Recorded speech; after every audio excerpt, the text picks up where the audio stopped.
संविधान सभा संपूर्ण टॉप 50 फैक्ट्स। सर्वप्रथम विचार 1934 भारत में संविधान सभा के गठन का विचार पहली बार मौखिक और औपचारिक रूप से वामपंथी नेता एन रॉय मानवेंद्र नाथ रॉय ने प्रस्तुत किया था। स्वराज्य पार्टी का प्रयास 1934 मई 1934 में रांची में स्वराज्य पार्टी ने आत्मनिर्णय के अधिकार की मांग करते हुए वयस्क मताधिकार के आधार पर निर्वाचित संविधान सभा का पहला राजनीतिक प्रस्ताव पारित किया। कांग्रेस की आधिकारिक मांग 1935 भारतीय राष्ट्रीय कांग्रेस इंक ने अपने आधिकारिक एजेंडे में पहली बार वर्ष 1935 में भारत के संविधान निर्माण के लिए एक संविधान सभा की मांग को शामिल किया। नेहरू का घोषणा पत्र 1938 जवाहरलाल नेहरू ने कांग्रेस की ओर से दृढ़ घोषणा की थी कि स्वतंत्र भारत का संविधान बिना किसी बाहरी हस्तक्षेप के वयस्क मताधिकार के आधार पर निर्वाचित संविधान सभा द्वारा बनाया जाएगा। अगस्त प्रस्ताव 1940 ब्रिटिश सरकार ने कांग्रेस की इस मांग को द्वितीय विश्व युद्ध की सामरिक मजबूरियों के कारण पहली बार सैद्धांतिक मंजूरी 8 अगस्त 1940 के अगस्त प्रस्ताव में दी। क्रिप्स मिशन का प्रस्ताव 1942 सर स्टेफोर्ड क्रिप्स एक प्रारूप प्रस्ताव लेकर भारत आए, जिसमें द्वितीय विश्व युद्ध के बाद एक निर्वाचित संविधान सभा की बात थी।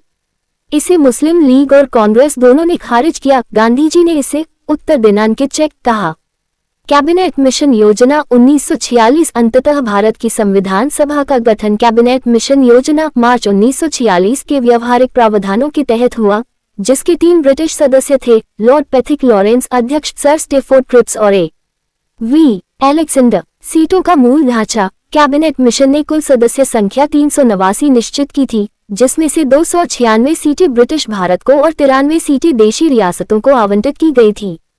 मुख्य आयुक्त प्रांत chief commissioners provinces British Bharat की 296 सीटों में से 292 सदस्य 11 गवर्नरों के प्रांतों से और 4 सदस्य मुख्य आयुक्तों के प्रांतों दिल्ली, अजमेर, मेरवाड़ा, कूर्ग और ब्रिटिश बलूचिस्तान से आने थे। सीट आवंटन का पैमाना। संविधान सभा में सीटों का आवंटन मोटे तौर पर प्रति 10 लाख की जनसंख्या पर एक सीट 1:1 मिलियन के अनुपात में तय किया गया था। सांप्रदायिक वर्गीकरण। ब्रिटिश प्रांतों की सीटों को उनकी जनसंख्या के अनुपात में 3 मुख्य समुदायों में विभाजित किया गया था, मुस्लिम, सिख और सामान्य। सामान्य में मुस्लिम और सिख को छोड़कर बाकी सभी शामिल थे।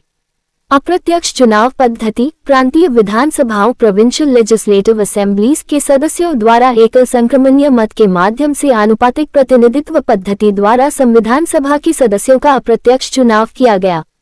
रियासतों में मनोनयन व्यवस्था। देशी रियासतों के प्रतिनिधियों का चयन प्रांतीय असेंबली के चुनावों से अलग रियासतों के प्रमुखों, राजाओं द्वारा आपसी परामर्श और मनोनयन नॉमिनेशन के माध्यम से तय हुआ।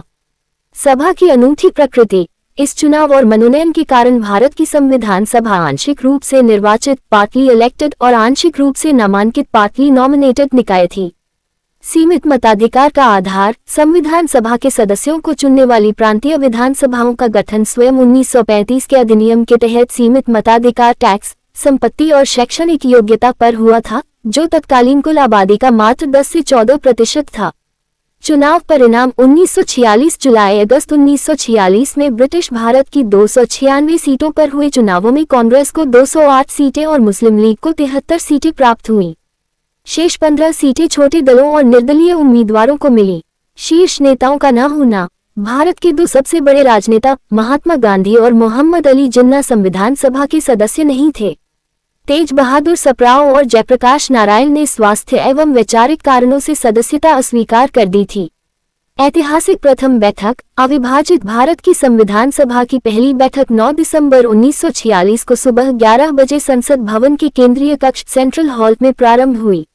अस्थायी अध्यक्ष का चयन। फ्रांसीसी परंपरा। सदन के सबसे वरिष्ठ सदस्य को चुनने की प्रथा का पालन करते हुए डॉक्टर सच्चिदानंद सिन्हा को सभा का अस्थायी अध्यक्ष चुना गया। उनका नाम आचार्य जे.बी. कृपलानी ने प्रस्तावित किया था। लीग द्वारा बहिष्कार। प्रथम बैठक का मुस्लिम लीग ने पुनर्तः बहिष्कार किया और अलग पाकिस्तान की मांग पर अड़ी रही, जिसके कारण इस ऐतिहासिक पहली बैठक में केवल 211 सदस्यों ने भाग लिया। स्थायी अध्यक्ष का निर्वाचन। 11 दिसंबर 1946 को डॉक्टर राजेंद्र प्रसाद को सर्वसम्मति से संविधान सभा का स्थायी अध्यक्ष चुना गया।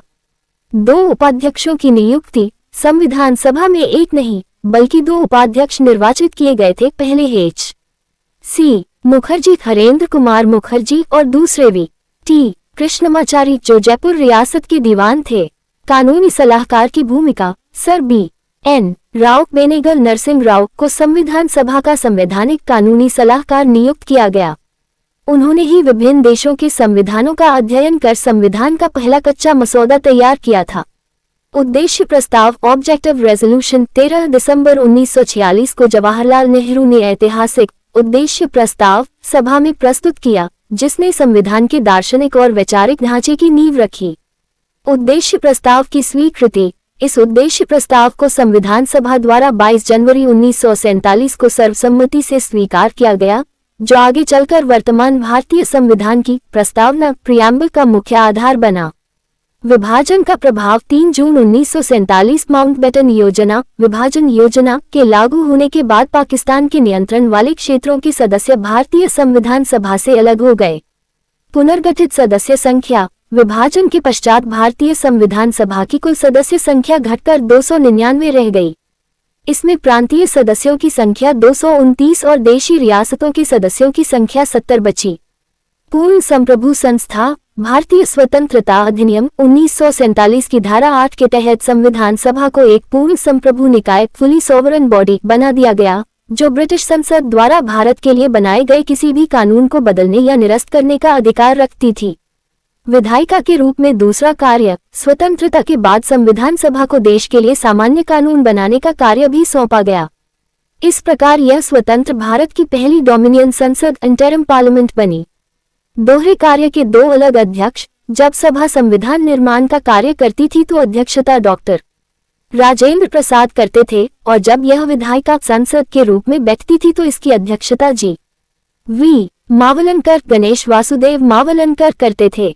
अंतरिम संसद की समयावधि, संविधान सभा ने 26 नवंबर 1949 को संविधान निर्माण पूरा होने के बाद भी भारत में प्रथम आम चुनावों 1951-52 के बाद नई निर्वाचित संसद के गठन 17 अप्रैल 1952 तक देश की अंतरिम संसद के रूप में कार्य किया। कुल समय, सत्र और खर्च, संविधान को अंतिम रूप देने में कुल 2 वर्ष, 11 महीने और 18 दिन का समय लगा। इस दौरान कुल 11 मुख्य अधिवेशन सेशंस हुए और लगभग 64 लाख रुपए का खर्च आया। संविधान के 3 वाचन रीडिंग्स, संविधान के प्रारूप पर कुल 3 वाचन हुए। प्रथम वाचन 4-9 नवंबर 1948, द्वितीय वाचन सबसे लंबा खंडवार विचार 15 नवंबर 1948 से 17 अक्टूबर 1949, तृतीय वाचन 14 नवंबर से 26 नवंबर 1949। संविधान का अंगीकार 26 नवंबर 1949 को मिति मार्गशीर्ष शुक्ल सप्तमी संवत 2006 विक्रमी भारत के लोगों ने संविधान को अंगीकृत, अधिनियमित और आत्मापित किया। इस दिन सभा के उपस्थित 284 सदस्यों ने इस पर वास्तविक हस्ताक्षर किए थे। 26 नवंबर के प्रभावी अनुच्छेद 26 नवंबर 1949 को ही संविधान के कुल 16 अनुच्छेद नागरिकता, चुनाव, अंतरिम संसद आदि से संबंधित अनुच्छेद 5, 6, 7, 8, 9, 7, 324, 366, 367, 379, 380, 388, 391, 392, 393, 394 तुरंत प्रभावी कर दिए गए थे। पूर्ण प्रवर्तन 26 जनवरी 1950, शेष संपूर्ण संविधान 26 जनवरी 1950 को लागू हुआ। इस तिथि को चुनने का ऐतिहासिक कारण ये था कि 26 जनवरी 1930 को कांग्रेस ने लाहौर अधिवेशन 1929 के संकल्प के तहत देश का पहला पूर्ण स्वराज्य दिवस मनाया था। महिला सदस्यों की संख्या, संविधान सभा में कुल महिला सदस्यों की संख्या 15 थी, जिनमें प्रमुख थी दुर्गाबाई देशमुख, राजकुमारी अमृत कौर, बेगम एजाज रसूल, एकमात्र मुस्लिम महिला रेणुका राय और सरोजिनी नायडू। हस्ताक्षर करने वाली महिलाएं, कुल 15 महिला सदस्यों में से 26 नवंबर 1949 को संविधान की मूल प्रति पर वास्तविक हस्ताक्षर करने वाली महिलाओं की संख्या 8 थी। राष्ट्रमंडल की सदस्यता, संविधान सभा ने मई 1949 में राष्ट्रमंडल कॉमनवेल्थ में भारत की सदस्यता का सत्यापन और समर्थन किया था। राष्ट्रीय ध्वज की स्वीकृति, संविधान सभा द्वारा 22 जुलाई 1947 को भारत के राष्ट्रीय ध्वज तिरंगे को आधिकारिक तौर पर अंगीकार किया गया था। राष्ट्रीय गान एवं गीत, 24 जनवरी 1950 को संविधान सभा की अंतिम बैठक में जन गण मन को राष्ट्रीय गान और वंदे मातरम को राष्ट्रीय गीत के रूप में आधिकारिक स्वीकृति दी गई। प्रथम राष्ट्रपति का चुनाव 24 जनवरी 1950 को ही संविधान सभा द्वारा डॉक्टर राजेंद्र प्रसाद को सर्वसम्मति से स्वतंत्र भारत का प्रथम राष्ट्रपति चुना गया। संविधान सभा का प्रतीक सी। संविधान सभा ने हाथी एलिफेंट को अपने आधिकारिक प्रतीक मुहर के रूप में अपनाया था। मुख्य प्रारूपकार chief draftsman L.N. Mukherjee L.N. Sinha को संविधान सभा का मुख्य प्रारूपकार चीफ ड्राफ्ट्समैन नियुक्त किया गया था। मूल प्रति के सुलेखक कैलीग्राफर भारतीय संविधान की मूल अंग्रेजी प्रति को हाथ से लिखने वाले सुलेखक प्रेम बिहारी नारायण रायजादा थे, जिन्होंने इसे बेहतरीन इटैलिक शैली में लिखा था। मूल प्रति का सौंदर्यीकरण भारतीय संविधान के मूल संस्करण का सौंदर्यीकरण और कलात्मक सजावट शांति निकेतन के कलाकारों ने की थी, जिनमें नंदलाल बोस और ब्योहर राम मनोहर सिन्हा मुख्य रूप से शामिल थे। हिंदी संस्करण के सुलेखक संविधान के मूल पाठ के हिंदी संस्करण का सुलेखन कैलीग्राफी वसंत कृष्ण वैद्य द्वारा किया गया था, जिसे नंदलाल बोस के निर्देशन में खूबसूरती से सजाया गया था। प्रारूप समिति ड्राफ्टिंग कमेटी, इसका गठन 29 अगस्त 1947 को हुआ था। इसमें डॉक्टर B.R. अम्बेडकर अध्यक्ष सहित कुल 7 सदस्य थे। N. Gopalaswami Ayyangar, Alladi Krishnaswami Ayyar, doctor K.M. Munshi, Syed Mohammad Saadulla, N. Madhavrao B.L. Mitter के स्थान पर और T. कृष्णमाचारी D.P. खेतान की मृत्यु के बाद हैदराबाद रियासत का अपवाद। भारत की देशी रियासतों में हैदराबाद एकमात्र ऐसी बड़ी रियासत थी जिसका कोई भी प्रतिनिधि प्रारंभ में संविधान सभा की बैठकों में शामिल नहीं हुआ।